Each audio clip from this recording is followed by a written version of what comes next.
ॐ हिरण्मयेन पात्रेण सत्यस्यापिहितं मुखं तत्त्वं पूषणपावृणु सत्यधर्माय दृष्टये. I welcome everybody to the Swadhyaya Gyan Yajna program by Academy of Yoga and Oriental Study, Bhubaneswar. This is a lecture series at Yogasutra by Dr. Indulata Das, Director, Academy of Yoga and Oriental Studies. Today we will discuss about Abhyasa and Vairagya. Earlier we have discussed about the definition of yoga. Yoga is Chitta Vritti Nirodha, and today we will discuss about the methods of Chitta Vritti Nirodha and the first method. In Yogasutra, 3 sets of practices have been prescribed for Chitta Vritti Nirodha. These are Abhyasa Vairagya, Kriya Yoga and Ashtanga Yoga. And commentators have clarified why there are 3 methods. They have said that there are 3 methods because there are 3 kinds of sadhakas. And 3 methods are meant for 3 kinds of sadhakas. And what are the 3 kinds of sadhakas? Vigyan Bhikkhu writes in Yoga Sara Sangraha, Tatra manda madhyottama bhedena trividha yogadhikarina bhavanti arurukkhyo junjana yogarudha rupaha. That means there are 3 kinds of sadhakas, manda, madhya, uttama. Manda, madhya and uttama. These are known as arurukkhyu, junjana and yogarudha. First let us see what is yogarudha. Who is yogarudha sadhaka? Yogarudha sadhaka is the highest or best. Yogarudha literally means he who has already ascended the path of yoga. And then comes Junjana. Junjana is the medium yogadhikari. It means Junjana literally means he who is active in the practice of yoga. Actively he is practicing yoga. Then there is Arurukkhyu, that is the lowest kind of sadhaka. Arurukkhyu literally means he who wishes to ascend the path of yoga. He is just starting to do it. These are the 3 kinds of sadhakas. Therefore, there are 3 kinds of sadhanas, or there are 3 methods to attain the state of yoga. Vyasa says in the beginning of second pada, Uddishtaha samahita chittasya yogaha kathang vyuthita chittopi yogajuktaha syaditi etad arabhyate. He says that Maharshi Patanjali is starting the second pada in order to give methods for the people whose mind is not so concentrated. In the first pada, he has said about methods which are meant for samahita chitta or concentrated mind. Here he says he will give methods for people whose minds are not so concentrated. So the meaning of the line is like this: yoga for samahita chittas, that means those whose minds are not highly concentrated, have been discussed earlier. Now that means Kriya Yoga and Ashtanga Yoga are going to be discussed, which are meant for Vitthita Chitta or persons whose minds are not so concentrated. So the second pada, in the methods in the second pada are meant for those whose minds are not so concentrated. Now Vachaspati Mishra elaborates it. He said, Abhyasa Vairagya hi yogopayo prathame pade ukto na chato vithitasya dragityeva sambhavata iti ditya padopadesyanupayan apekhyate sattva suddhyartham.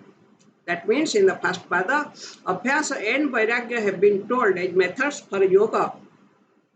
These are not easy for persons whose minds are not concentrated. Therefore, in the second pada, some more practices have been prescribed for purifying the mind.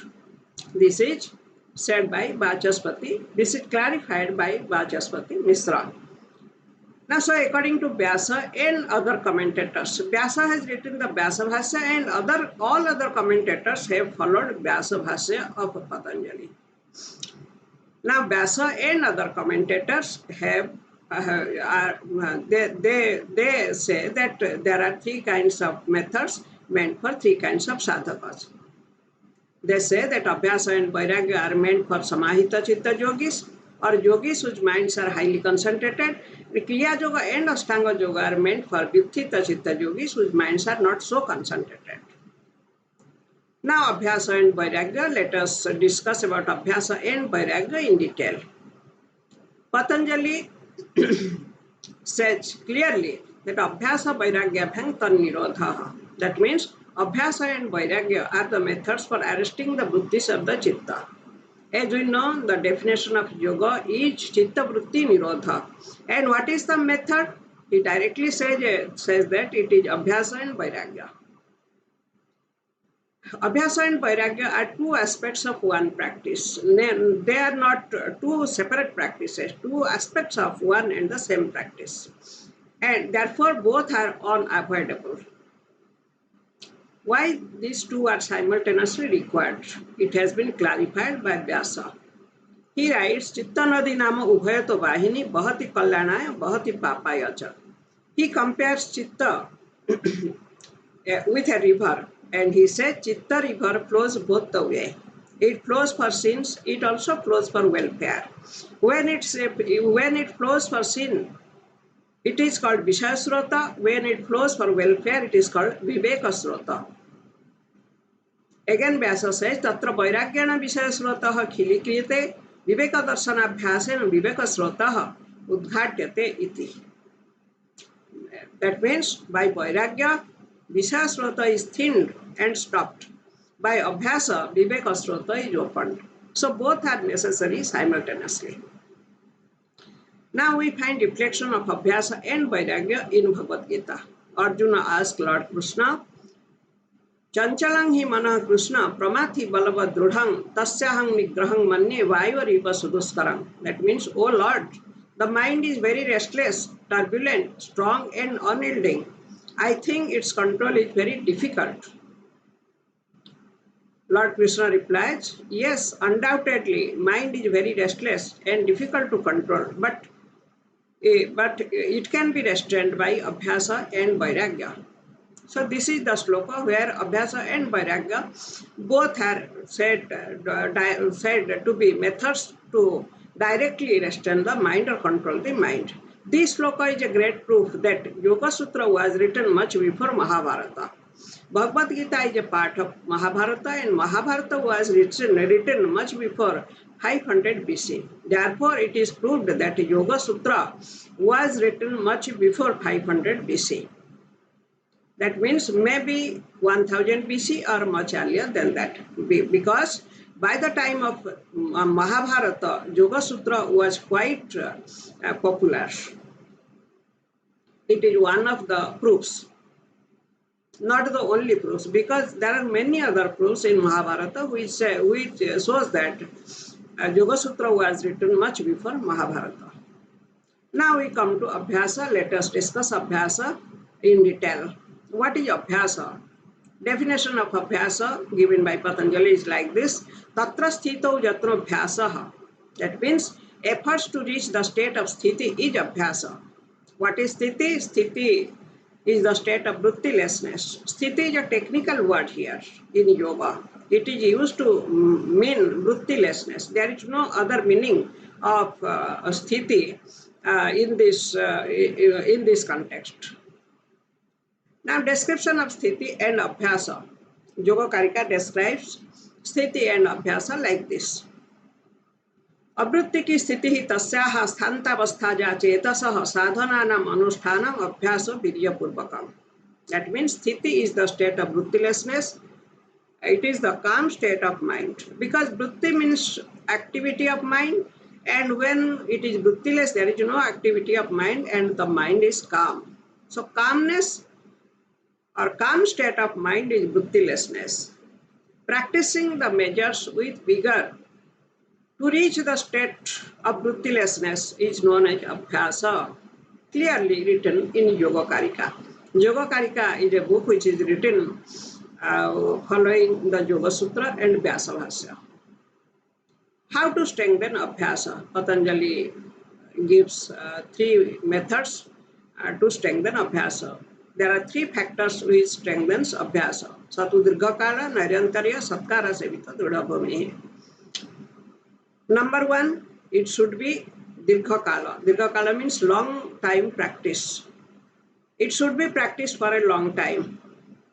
Then Nairantarya. Nairantarya means uninterrupted practice.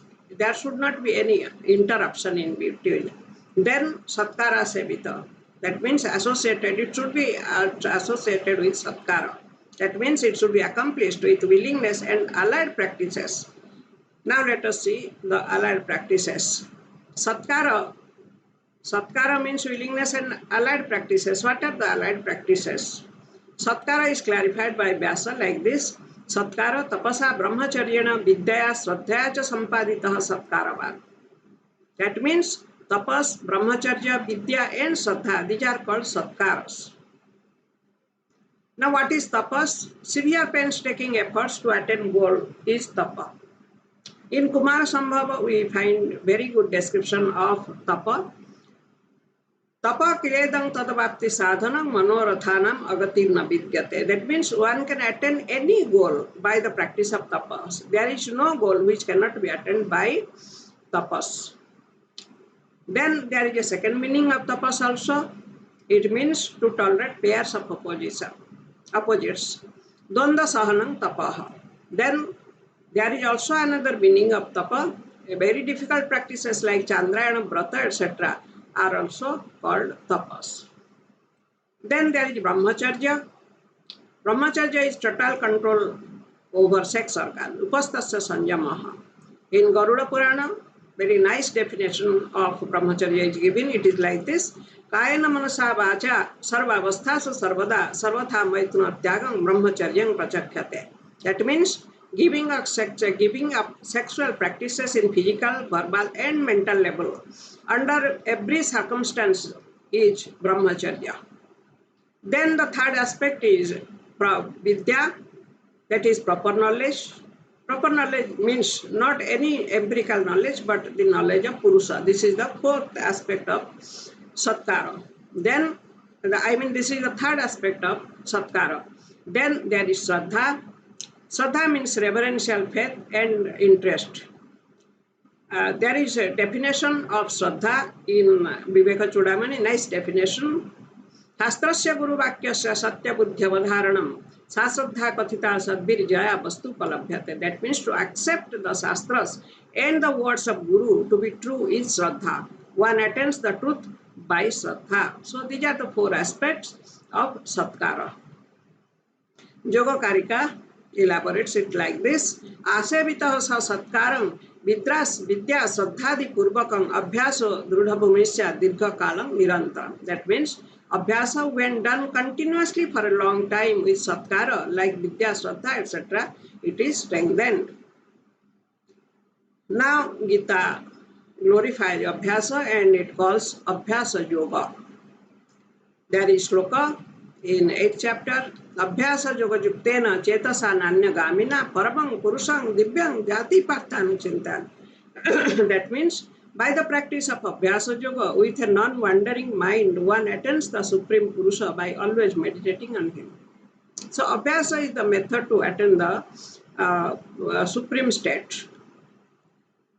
Why it is called Abhyasa Yoga? Yoga is Chitta-vritti Nirodha, but any part of yoga can also be called yoga. Any part or any practice of yoga can also be called yoga. We have already discussed while discussing definition of yoga. Then there is also another sloka in the 12th chapter which glorifies Abhyasa Yoga. Atha chittang samadhatung na saknosi mai sthirang abhyasa yogena tato mam ichhaptung dhananja. That means if you are unable to hold your mind on me steadily, then try to attain me by the help of Abhyasa Yoga. So Gheranda Samhita also gives importance on Abhyasa. It says, Abhyasat Kadi Varnanang Yatha Sastrani Bodhayat. There is a spelling mistake here, Kadi Varna. It should have been Kadi Varnanang. The akar is missing. Abhyasat Kadi Varnanang Yatha Sastrani Bodhayat Tatha Yogang Samasadya Tattva Jnanam Chalabhyate. That means just as by practicing alphabets like Ka, etc., one can ultimately understand the Shastra, so also by practicing yoga, one can ultimately get the supreme knowledge. This is Gheranda Samhita. Thus, Abhyasa is the most important aspect of yogic practice, which is done together with Vairagya. It should be done along with Vairagya. Without the practice of Vairagya, Abhyasa cannot give a desired result. So, let us discuss Vairagya in detail. It has to be practiced along with Abhyasa. Yogasutra has not given any general definition of Vairagya. It has given the definition of Paravairagya and also one of the Apara Vairagyas. We will discuss it. Now, Vairagya, definition of Vairagya we find in Viveka Chudamani. It is a book written by Adi Sankaracharya. Vairagya is a detachment towards worldly enjoyments. Tad Vairagyam Jugupsa Jihasa Ja Darsana Sravanadibhi Brahmadi Stamba Paryantam Hanitya Bhogavastuni. That means hatred towards or wish to give up all kinds of enjoyments which one receives through various indriyas like eyes and ears, etc., is called Vairagya. The purview of Vairagya stretches from a blade of grass up to Brahma or Brahma Loka. This is the definition of Vairagya. Now, why should one hate or wish to give up objects of enjoyments? Because these enjoyments do not give permanent happiness. One has to come back even from this Swarga Loka. In Bhagavad Gita, we find the sloka, Tetang Bhuktva Swarga Lokam Vishalang Khine Punye Marte Lokam Vishanti. That means, having attained the heaven, they enjoy till their merits last. But when it means the punya exhausts, they have to come back, come down to the earth. So one can do good works and he can collect punyas and he can go to Swargaloka. But so long as his punyas last, he will be in Swargaloka and he will be enjoying the pleasures of Swarga. But when the punyas exhaust, he will have to come back to the earth again. Even enjoyment in the highest loka is to end, not even Swarga Loka. Swarga Loka, there are also higher lokas than Swarga. even that enjoyments or even stay in other lokas will not continue permanently. In Gita itself it is said, Abrahma Bhuvana Loka Punaravartino Arjuna. That means, so Arjuna, people have to come back even from the place of Brahma. So even from Brahma Loka one has to come back. Here let us discuss how many lokas are there. What are the lokas? There are many lokas, but mainly there are 14 lokas. 7 lokas above and 7 lokas below. The lokas above are Bhu, Bhuvaha, Swaha, Maha, Jana, Tapa and Satya. These are the lokas above. Then lokas below, Atala, Vitala, Sutala, Rasatala, Talatala, Mahatala and Patala. Satya Loka is the highest loka. It is also known as Brahma Loka. There is no higher loka than Satya Loka. But people who reach Brahma Loka, even they have to come back. But there is happiness. If one practices Vairagya, there is happiness in Vairagya. In Bhagavata Mahatmya Padma Purana, we find this nice sloka, excellent sloka. It says, Na chandrasya sukham kinchi na sukham chakravartinaha sukhamasti viraktasya muner ekanta jivinaha. That means, Indra does not enjoy happiness or does a monarch. Only a sage who has Vairagya in his mind and leads a secluded life is happy. So, Indra does not enjoy complete happiness or a monarch does not enjoy complete happiness. It is a person who has Vairagya and who leads a secluded life. He is happy. And Vairagya gives fearlessness. In Vairagya Satakam, Bhartruhari writes, Bhoge roga bhayang kule chiti bhayang vitte nupalat bhayam mane danya bhayang bale ripu bhayang rupe jaraya bhayang shastre badi bhayang gune khala bhayang kale krutantat bhayam sarvang vastu bhayan mitang bhubinunang vairagyam eva bhayang. Here nunang, in nunang there should be dirgharu, but because it cannot be written in this font, therefore I had to write hrosaru here. So Vairagya is there is fear everywhere. The meaning of this shloka is like this. In enjoyment, there is the fear of disease. In wealth, there is the fear of king. There is fear everywhere. Like this, everything is associated with some fear or other. But it is Vairagya only which is free from all kinds of fears. Vairagya is fearlessness. And Vairagya is the first condition for liberation. If there is no Vairagya, there is no liberation. Ashtavakra Gita says, if muktim ichhasi chet tata visayan visavat tyaja, if you want liberation, my son, first throw away the objects of enjoyment as poison. Just as one throws away poisons, he doesn't eat poisons, drink poison. So also don't enjoy these enjoyments because they are like poisons. Now we come to Vairagya in Yogasutra. Patanjali has indirectly mentioned about the division, he has not directly done it. Vairagya is divided into two types, Apara Vairagya and Para Vairagya. Yogakarika gives the description, division. Vairagyam dividhang proktam parang chapara me bacha yatamana dipedena chaturdhapya parang punaha. That means Vairagya is divided into two types, Para Vairagya and Apara Vairagya. Again, Apara Vairagya is divided into four types like Yatamana, etc. Now division of Apara Vairagya is like this. Apara Vairagya is divided into four categories. These are not categories actually, these are four steps of Apara Vairagya. Number one step is Yatamana Vairagya, then there is Vyatireka, then Ekendriya, then Vasikara Vairagya. These are the four steps of Apara Vairagya. Now first step, that is Yatamana Vairagya. In Yatamana Vairagya, restraining indriyas from running towards objects. It is the state when the indriyas are restrained. The sadhaka starts restraining indriyas from running towards objects.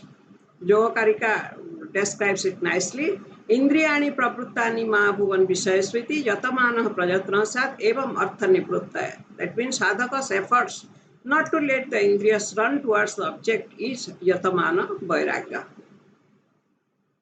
Then there is second step, that is Vyatireka Vairagya. Vyatireka Vairagya, in Vyatireka Vairagya, some indriyas are controlled and some uncontrolled. Yogakarika again describes, Etebhyah samito ragah karyam esang samastatha ditiyang vyatirekena jatrabadharyate ratihi. That means, my attachment with these objects have been stopped. I have to stop the attachment with such and such objects. When the sadhaka differentiates his detachment, it is the second step of Vairagya. In the second step, some indriyas are controlled and some are yet to be controlled. Now the third step, that is Ekendriya Vairagya. In Ekendriya Vairagya, all indriyas except manas are controlled. There is desire in the mind to enjoy only.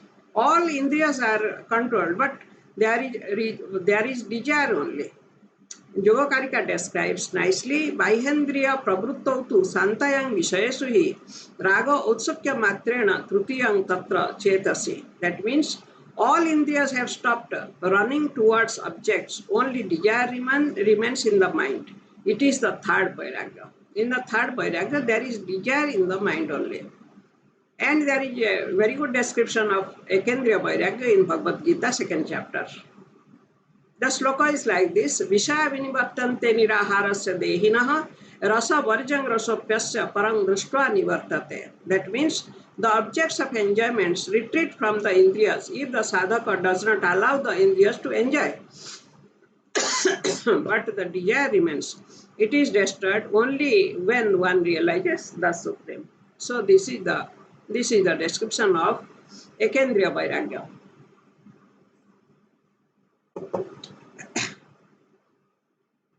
Then the fourth step, that is Vasikara Vairagya.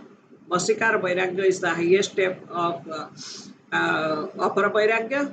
It is perfect control over indriyas. In this Vairagya, the sadhaka is not, the yogi is not attracted towards any enjoyment of this world or of the other world, that is heaven. Patanjali writes the definition of Apara Vairagya from here. He writes, Drushtanusravika Vishaya Vitrushansya Vasikara Sangya Vairagyam.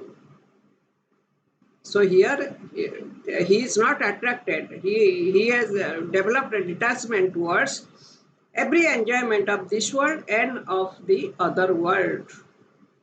This is Vachaspati Vairagya. Patanjali starts writing from here only. Then there is Paravairagya. We have discussed the four parts, four kinds of Aparavairagya. Aparavairagya is lower Vairagya.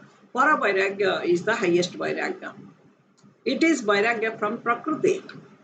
It is Vairagya towards Prakriti and its modification. It is the supreme Vairagya. In Yogasutra, we find the definition of Paravairagya. Tatparang Purusha Khyātar Guna Vaitrishnam. That means Paravairagya is repulsion from Prakriti due to knowledge of Purusha. Here there is a knowledge that I am Purusha, I am not Prakriti. And when this he gets this knowledge, he develops repulsion towards Prakriti, detachment towards Prakriti. This is called Paravairagya. And Paravairagya leads to Asampragyanta Samadhi. Paravairagya is the cause of Asampragyanta Yoga or Asampragyanta Samadhi, in which there is no vritti and only sanskaras. Virama pratyabhyasa purvaha sanskaras eshanyaha. Paravairagya leads to supreme knowledge that gives liberation. Thank you. Thank you for listening to this lecture. If you have any doubt, you may write it in the comment box. I shall be happy to answer your questions.